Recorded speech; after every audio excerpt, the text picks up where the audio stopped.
आनंद मठ। आनंद मठ और ऋषियों की अनमोल धरोहर को संजोएं।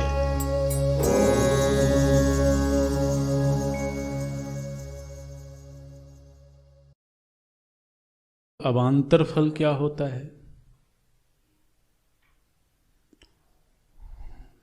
तो बोले कि देखो, जैसे एक व्यक्ति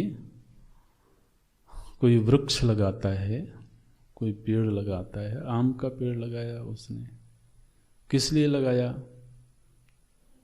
फल खाने के लिए, है ना, आम का फल खाने के लिए। तो अब उस पेड़ के लगाने का जो मुख्य फल है वो तो आम का वो फल है, लेकिन उस पेड़ से और भी कुछ मिलता है,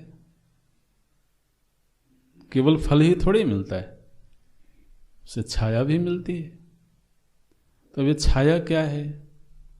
बोले उसका अवान्तर फल है। मुख्य फल तो है आम, लेकिन उस वृक्ष के लगाने के अवान्तर फल क्या हैं? बोले छाया है, ऑक्सीजन की शुद्धि है, वातावरण की शुद्धि है, बहुत सारे फल है। पेड़ लगाने के महाराज 7-8 प्रकार के फल बताए जाते हैं। तो उसकी लकड़ी भी काम आती है, उसके पत्ते भी काम आते हैं, उसमें औषधीय गुण भी होता है। तो ये सारे के सारे अवान्तर फल हैं।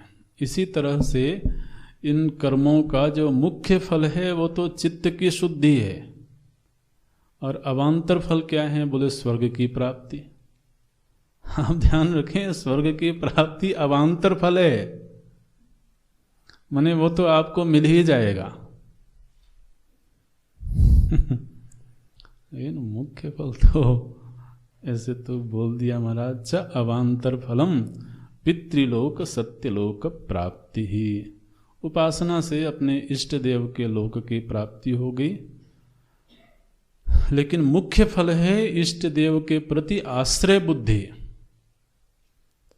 ध्यान रखना, इष्ट लोक की प्राप्ति और इष्ट के प्रति आश्रय बुद्धि, ये दोनों एक ही हों ऐसा बिल्कुल जरूरी नहीं है। माने व्रज में जब भगवान लीला कर रहे हैं तो उसी व्रज में बहुत सारे लोग रहते हैं ना। तो एक तरह से जहां भगवान है वहीं लोग रह रहे हैं, तो एक लोक के वासी हो गए। लेकिन क्या सभी ब्रजवासी उन पर आश्रित हैं? सभी ने अपने जीवन का आश्रय उनको बनाया हुआ है?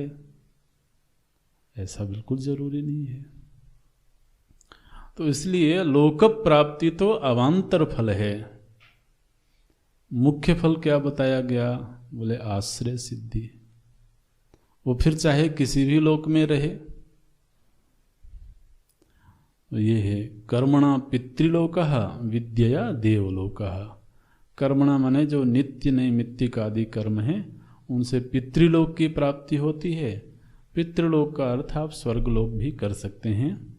और विद्यया माने उपासनया, उपासना के द्वारा देवलोक प्राप्ति ही, अपने इष्ट देव के लोक की प्राप्ति होती है।